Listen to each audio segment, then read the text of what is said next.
Podcast Mustafa through the police body cam, Judge Carol Weimer under the microscope.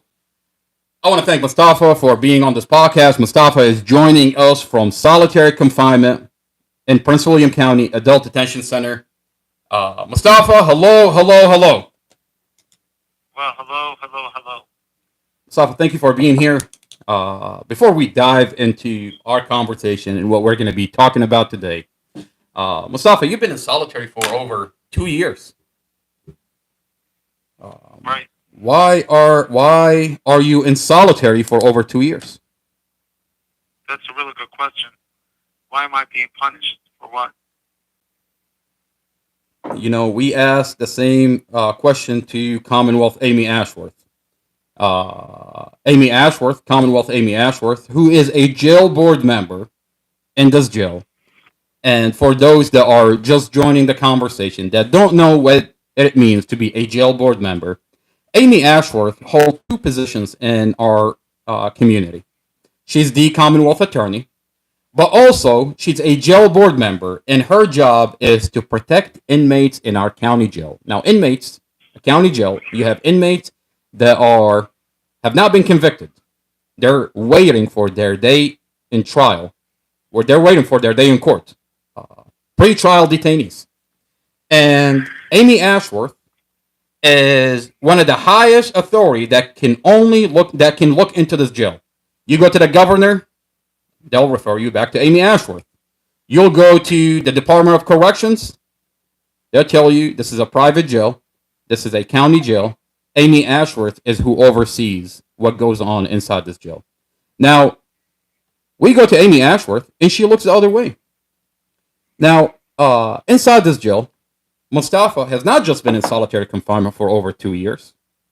Mustafa was beaten by correctional officers. Six giant correctional officers on May 24 enter Mustafa's cell. This is the CCTV from inside the jail, who Amy Ashworth at the time said does not exist.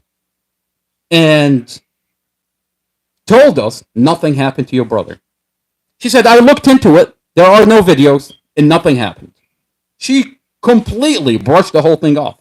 Well, today, ma'am, we have a CCTV video that show exactly what happened that day.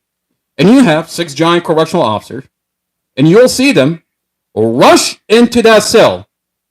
They rush into that cell. And one of the correctional officers, if you notice, has his taser unholstered. So when he entered that cell, rushing in, he has a taser that's already unholstered. Our question for Commonwealth Amy Ashworth: what justify six giant correctional officers entering Mustafa's cell the way they entered Mustafa's cell? And it gets worse. When these correctional officers come out of that cell, they'll come out with an unconscious. Mustafa is unconscious. He's lumped over. And you can see them carry him. He's unconscious. His feet is not touching the ground. If you zoom in on his feet is lifted. He's airlifted, unconscious, half naked, handcuffed behind his back. While you have correctional officer, one of the correctional officers continued to hit him on the head and then kicks him. And then what they do, they take him from one cell into another cell. And then in the other cell, they would strip him completely naked. They would beat him. And then abuse him. And then deny him medical. Now, at the time, we went to the jail board meetings, and Amy Ashworth completely dismissed this conversation. And we were begging Commonwealth Amy Ashworth to give him medical. We didn't care if the correctional officer are held accountable. We didn't care if they go to jail. We just wanted to keep my brother alive and give him medical so he can have his day in court. We have our videos from those jail board meetings all over the internet. Now, Amy Ashworth said nothing happened. Well, today, ma'am, we have the video. And as... Yes, sir. Mustafa.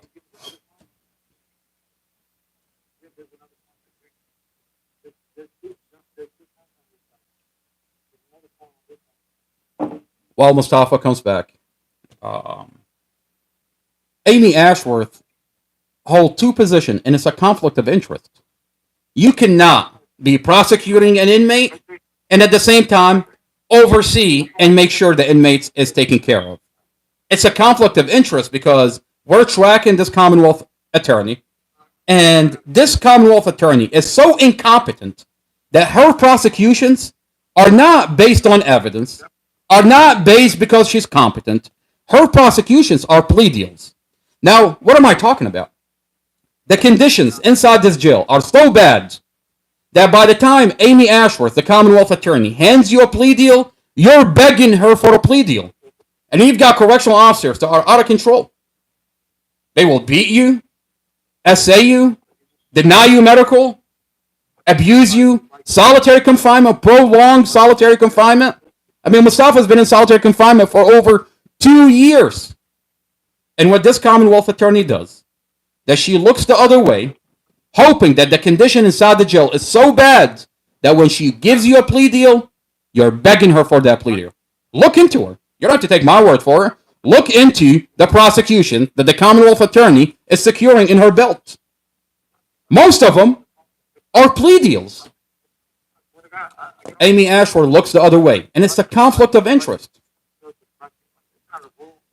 The Mustafa Al-Jazari case is a vehicle accident. Amy Ashworth, what she did, she's relying on investigators that falsified Mustafa's statements, weaponized kids against Mustafa, cut and muted the dash camera, chopped up the vehicle, and staged it. And what she's done is she went to Judge Carol Weimer, and she got a judge order to seal off everything in the Mustafa Al-Jazari file. And she tells this community that this is not a vehicle accident. This is intentional. Now, mind you, you have a dash camera. Amy Ashworth sealed that dash camera. If you were to FOIA request that dash camera, she will not release it to you. And she tells you that she's the Commonwealth attorney. You should just go ahead and take her word for it that he did this intentionally. Unfortunately for Commonwealth attorney, there's a leak within the police department. And a lot of police officers, Mustafa, hello. Thank you for being on this podcast. That you have a leak within the police department that supplied us with the file of Mustafa Al-Jazari. Anything that's in evidence.com, I have it. And I'm actively leaking it on the internet. I have the dash camera that clearly showed this is a vehicle accident. I have the body cam, the police body cam, that show every police report in the Mustafa Al-Jazari case is falsified. I mean, this Commonwealth attorney is relying on police officers that falsify police reports, and she's protecting them by sealing off the file. When you join this podcast, I tell you, don't take my word for it. Look at the body cams, look at the documents, look at the dash camera, listen to the audio from inside the courtroom that I'm going to be releasing, and you tell me that this Commonwealth attorney is not relying on police officers that falsified everything. This is a vehicle accident. And you have a choice. In the Mustafa Al-Jazari case, you have a choice. You can take the word of the Commonwealth attorney who tells you that she's the Commonwealth attorney, that this is intentional, this is not a vehicle accident, this is intentional, and you should just take her word for it. She's not going to give you any documentation. Mustafa, I know you have to leave. Or you can join this podcast, and I'll give you all the material. Don't take my word for it. You tell me that this Commonwealth attorney is not relying on police officer that lied about everything. And this is a vehicle accident. Mustafa, I know you got to go in a couple of minutes. You're very important in this conversation. Thank you for joining this podcast. I have a whole entire program in what I'm going to talk about. I'm gonna be releasing the audio from inside the court. Never been heard before. Audio. Yeah. What do you want to say before we end this call?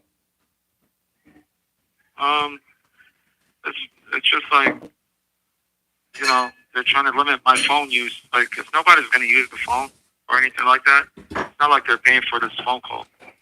I'm over here, like, calling my family, trying to be able to connect to the outside world, but it's bad enough as it is. I'm sitting in total lockdown, 24 hours a day, 7 days a week, in total solitary confinement. The least they can do is allow me to use the phone to communicate with my family. What is the issue with me calling my family? If the phone is not being in use, what is the issue? It's discretionary, but up to their discretion, obviously they hate my guts. I don't know why they hate me. You know, Mustafa, we were at the DOJ a couple of days ago, and we talked about something really interesting. Um, we asked and we called on Kash Patel with the Department of Justice, Pam Bondi, to look into our county jail. You're cracking down on MS-13 members. You're cracking down on no, don't you don't have to touch it. Okay, you want to fix it, or is it good? That's perfect. Uh, the Department of Justice and the FBI are cracking down on gang members in our community, and we asked Kash Patel and Pam Bondi to look no further than look into our backyard. We have a county jail that's infested with MS-13 gang activities, and all you have to do is subpoena the cash apps of the correctional officers. Now, on March 28, 2024, there was an 18-year-old that was found unresponsive inside the jail, and the jail tell you that this inmate was found unresponsive because of drugs. Now, the question is, how is drugs coming into our county jail? We have a different story. The inmates that are coming out of this, that are reaching out, they said they heard a correctional officer unalive this inmate. That the day before he went into his cell, and inmates say that this correctional officer, Eric Lindsay, beat him, and the next day we found him unresponsive. Now, the jail tell you this didn't happen. They tell you this inmate was unalive because of drugs. Okay, all right, let's take your narrative. Well, we've got Kash Patel cracking heavily on gang members in our community. And if the jail is saying it's drug related, well, sir, Kash Patel with the Department with the FBI, we call on the FBI, we call on the Department of Justice to look no further and put in a subpoena into the correctional officers. Now, I remember an inmate that reached out to me and was in the process of supplying us with notes, details, a map on who's bringing what into this jail. Which correctional officer is using cash apps to funnel in drugs into our county jail? Well, within days, you have individuals that were wearing masks, all wearing black all over. They raided his cell. They raided the whole entire unit, and they took his notes. And we believe these are correctional officers that raided his cell. And then they transferred him, and we haven't heard from that inmate ever since. We're going to keep calling on our Department of Justice to investigate our county jail, because if the jail is saying this inmate was unalive because of drugs, I think Sheriff Glenn Hill has a lot to worry about. And like we tell Sheriff Glenn Hill every time we go on a podcast, Sheriff Glenn Hill, look into your correctional officers before the Department of Justice and the FBI look into you, sir. These correctional officers get their authority from you. This is happening on your watch. Amy Ashworth, this is happening on your watch. I know you like to secure prosecutions and look the other way so you can give them plea deals, give these inmates. May I remind you, these are pre-trial detainees, have not had their day in court.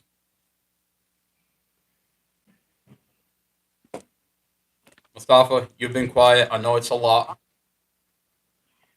I know it's a lot. I can I can't imagine being in solitary confinement for over 2 years.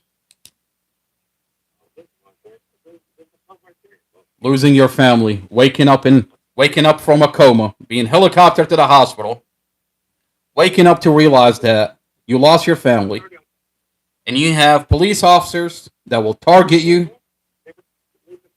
because you filed a lawsuit before the vehicle accident. This community does not know that Mustafa had a giant over $500,000 lawsuit against the police.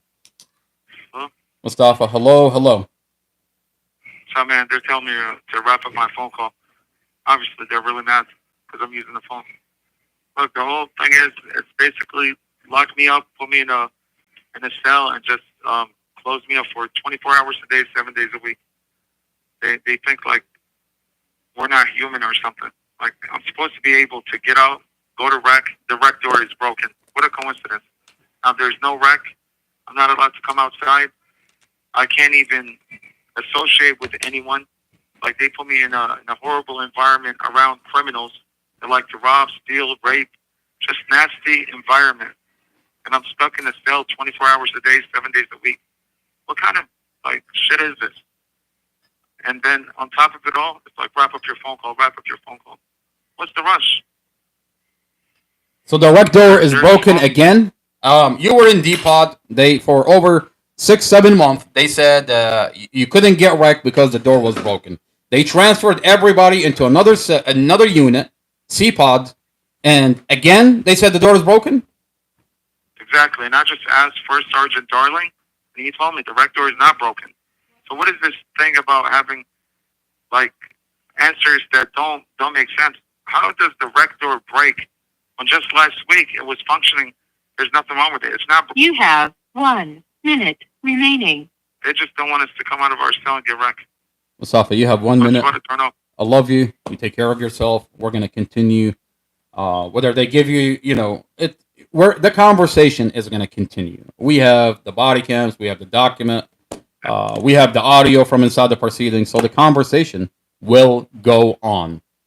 Whether you're on the phone, you're not on the phone, that's okay. We're going to keep demanding accountability and justice for you, your girlfriend, and 5-year-old Empress. I love you, Mustafa. You stay strong. Yes, sir.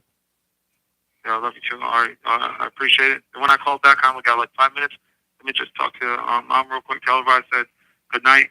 يا حبيبي مصمص الله وياك أمي حياتي اتفاهم أوكي حبيبي أوكي يا حياتي. Thank you for using Global Tel-Link. This is a vehicle accident. We have evidence that show this is a vehicle accident, that the Commonwealth Attorney is relying on individuals, investigators in this case, that have falsified the police reports. And we're going to continue to leak out this information. We're going to continue to have a conversation. And we're going to continue to expose this Commonwealth Attorney. And the focus is Judge Carol Weimer. Fatima, if you want to give the phone to Mom. And then just give it back to me when you're done, because I'm using it for a bunch of files. And you have a choice in this conversation. Lori, thank you for joining the conversation. I saw your text come through.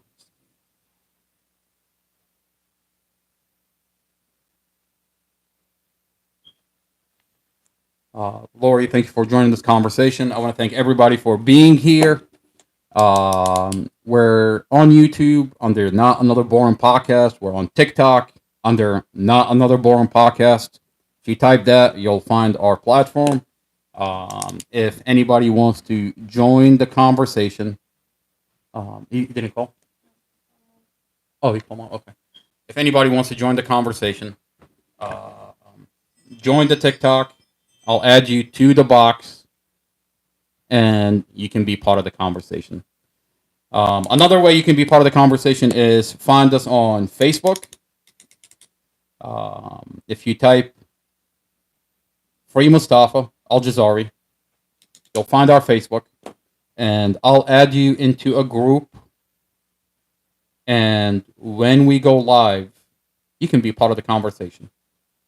We're also on Instagram under Not Another Boring Podcast. When you're joining this podcast, always keep in mind, you have a choice in this file, in this case. In the Mustafa Al-Jazari case, you have a choice. And the choice is, the Commonwealth Attorney tells you that she's the Commonwealth Attorney, that you should just take her word for it. She's not going to give you the body cam. She's not going to give you the document. She's not going to release the dash camera out to you. And that you should just take her word for it, that this is intentional. This is not a vehicle accident. But she's not going to give you anything, that you should just take her word for it. Or you can join this podcast, and I'll tell you, don't take my word for it. You don't know me, and I don't know you. I'll give you the body cams. I'll give you the documents. I'll release to you the audio from inside the court proceeding, and you can get to hear what the prosecutor is talking about, what the judge is talking about. And you tell me if the prosecutor is not lying. You tell me if this judge is impartial. They've lied about everything. I mean, when I listen to the proceeding from courts, I have a body cam, I have a document, I have a video, I have an audio, I have a document that show that this prosecutor is lying, flat out lying about the whole entire case.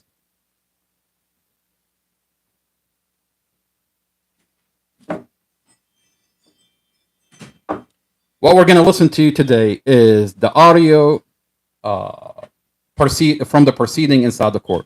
Now, mind you, this audio is really sensitive because they've done everything they can to prevent this community from hearing what they're talking about inside the court.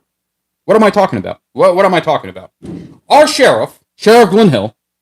Now, mind you, it's supposed to be a public hearing. The court proceeding is public hearing. Anybody can go in there. But you have a sheriff that will bring a giant apparatus, a giant machine on wheels, and position that machine right in front of the door so that when anybody walks in, they're scanning them from head to toe, making sure that you're not recording this proceeding. They don't want this audio to come out to the community. They'll have, when you walk into court, when you walk into the building, there's a machine that scans you from head to toe. At the door, they brought in a machine for extra measures, just to make sure, just in case, make sure that you're not recording. And what you hear in this audio recording is all lies. The prosecutor is lying about the whole entire case.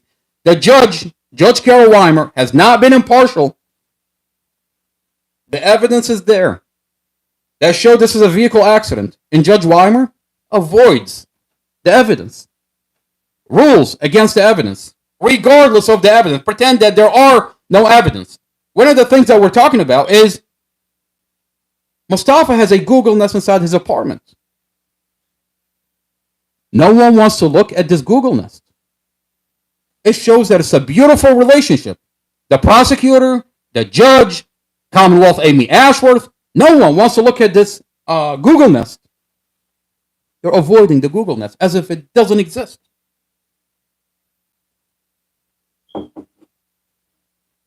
But what you'll hear in this recording is, on the record, Mustafa's defense attorney is telling the Judge Weimer, I have hours and hours that this is a beautiful relationship. They pretend it doesn't exist. It's been over 2 years. The Google Nest videos are not on the record. You want to tell me that you're not putting evidence on the record? Yes, this prosecutor is so terrified from the evidence in this case. I've never seen a case where the prosecutor is screaming that someone is guilty, but is terrified from the evidence. It's disturbing. So the sheriff did everything he can. He had one job to do, is to make sure that this audio does not get leaked out to the community. And they gave him a giant machine.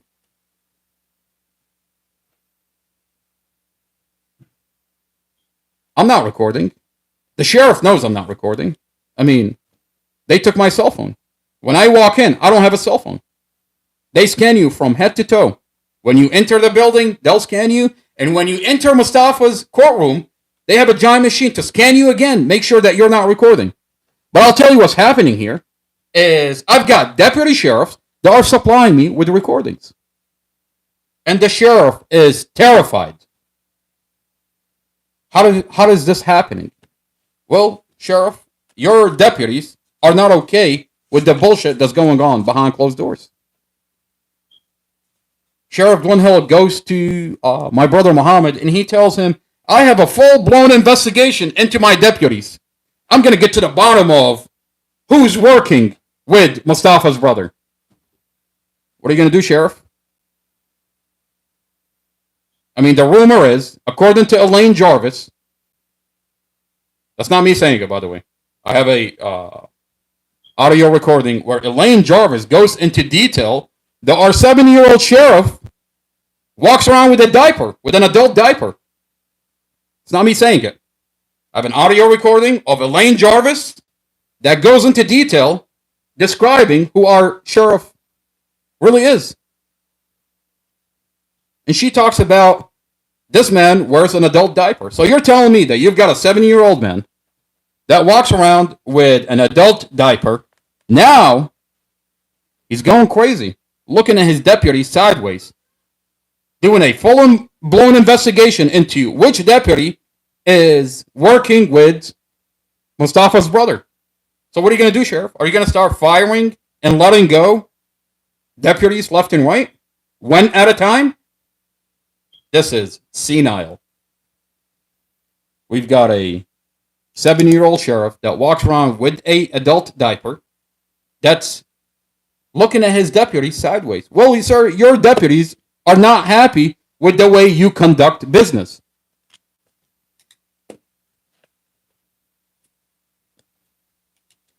On that note, I want to thank our sponsors. I want to thank our sponsor, Depends, as an adult diaper, who reached out to us